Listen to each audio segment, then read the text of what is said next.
question that echoes. Have you ever wondered why the rhythm of heaven disappeared? Once melodies soared like wings of angels, lifting hearts beyond fear, beyond flesh, towards something eternal. But now, in a world where playlists never end, silence grows inside us. We listen more than ever, but feel less than before. What happened to the rhythm that once made us whole? Join me, not just to remember, but to reclaim the rhythm still whispering from heaven. Heaven's rhythm, more than music. There was a time when music wasn't consumed, it was encountered. Before it became industry, it was intimacy. Psalms whispered beneath starlight, chants rising like breath in cold cathedrals, hymns that rose like incense from broken hearts. This was heaven's rhythm, not a genre, a breath, a sacred cadence written into the bones of creation, not just for ears, but for souls. It wasn't performance, it was presence, the space where silence and spirit met. This rhythm wasn't just beautiful, it was holy, because where it played, God was there. From the hush of Eden's seventh day, to David's trembling harp, to voices chained in darkness singing of freedom, this rhythm always meant more than melody. But then, as music got louder, the sacred got lost in the volume, the soul in the spectacle. We replaced reverence with rhythm, harmony with hustle, and heaven's melody was drowned in noise. Yet sometimes, a line cuts through the static, a chord wakes something ancient, and for a heartbeat, we remember what we didn't know we forgot. It didn't just sound good, it sounded right. What changed? Did we silence heaven, or just stop listening? When the rhythm broke, it didn't happen all at once, but slowly. Sacred music forgot its source. What was once a divine echo became another notification. Songs once born from silence and longing were optimized, compressed for speed, for clicks, for charts. We didn't just change the instruments, we changed what they were for. The sanctuary of sound collapsed into spectacle. Worship became performance. A stage replaced the altar. We didn't just lose a sound, we lost a sanctuary. We lost the space where souls gathered, where worship wasn't watched, it was shared. And in its place came noise, constant, clever, controlled, but void of presence. We streamed endlessly, but our souls stopped singing. Technology gave us tools, but stole our tuning. Now even spiritual songs fear to feel too much, afraid to offend, afraid to believe. What used to lift our eyes now pulls us deeper into self, into identity, image, isolation. We once sang to heaven, now we sing to survive. And yet, beneath the static, something still stirs. Not loud, but living. A memory, a whisper, a pulse. There is still one rhythm untouched by charts and time. It doesn't demand attention, only surrender. The question is, can we hear it again? From Sabbath to Black Sabbath. The Sabbath wasn't just rest, it was rhythm itself, the divine tempo set by the Creator, a sanctuary in time, a reminder that we are not what we produce, but whose we are. But as time marched on, that sacred rhythm unraveled. Noise replaced silence, spectacle eclipsed the soul, and in the static, a new sound emerged. Black Sabbath. Not just a band, a wail of spiritual exile. Their name wasn't rebellion, it was requiem. Like prophets in Babylon, they cried out in distortion.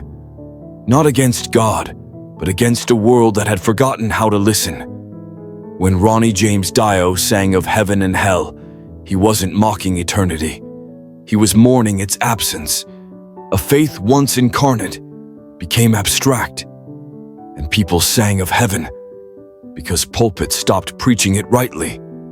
Songs like After Forever didn't attack belief. They exposed its hollowed-out shell.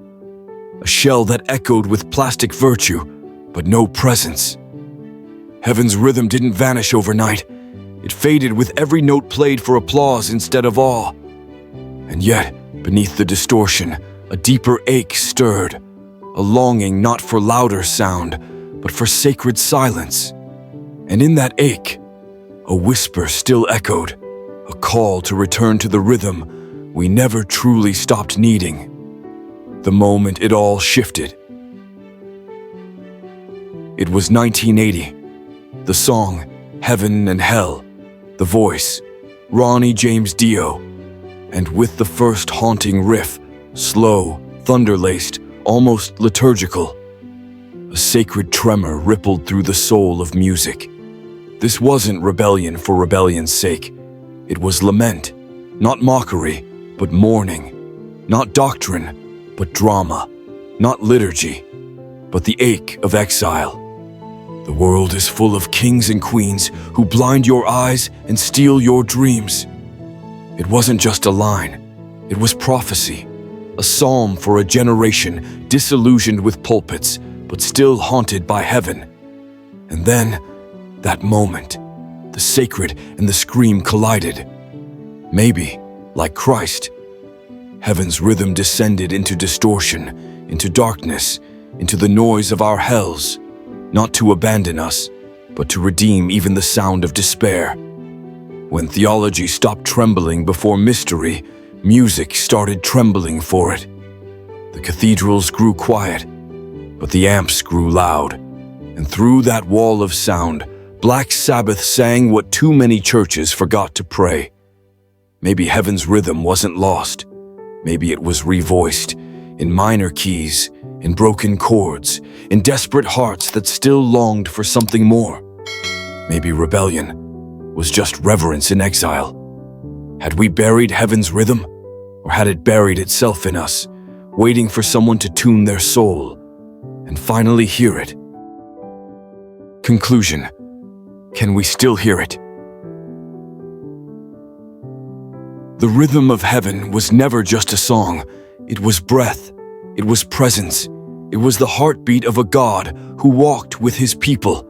In silence and in song, we traced its echo, from sacred Sabbath to Black Sabbath, from hymns of adoration to anthems of exile, from divine delight to cultural dissonance. But maybe the rhythm was never truly lost, not buried, just buried beneath the noise, not silence, but distortion, not absence, but waiting.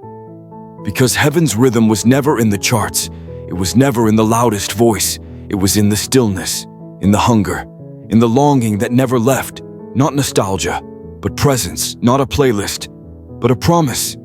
Because his presence is not in the thunder, but in the whisper, not in spectacle, but in the Eucharist, a silence that speaks eternity. The rhythm still beats, quiet, steady, calling us back. So we ask, can we still hear it? Will we dare to stop, to surrender, and sing again? Maybe that's all heaven ever needed. Not louder voices, but listening hearts. Your voice matters. Have you ever paused and felt it? That faint rhythm, not just heard, but received.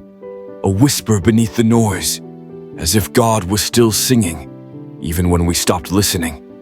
When was the last time music felt sacred to you? Drop a comment below, because sometimes God speaks through the echoes of each other's stories. Your words might be the harmony someone else is longing to hear. And if this stirred something in you, don't stop here. Watch our next episode, Sacred Music and the Lost Art of Listening. A journey into sound, silence, and the soul's return. Until then, be still, stay tuned, and keep listening for heaven's rhythm. And when you do hear it, don't keep it to yourself. Let it lead you home.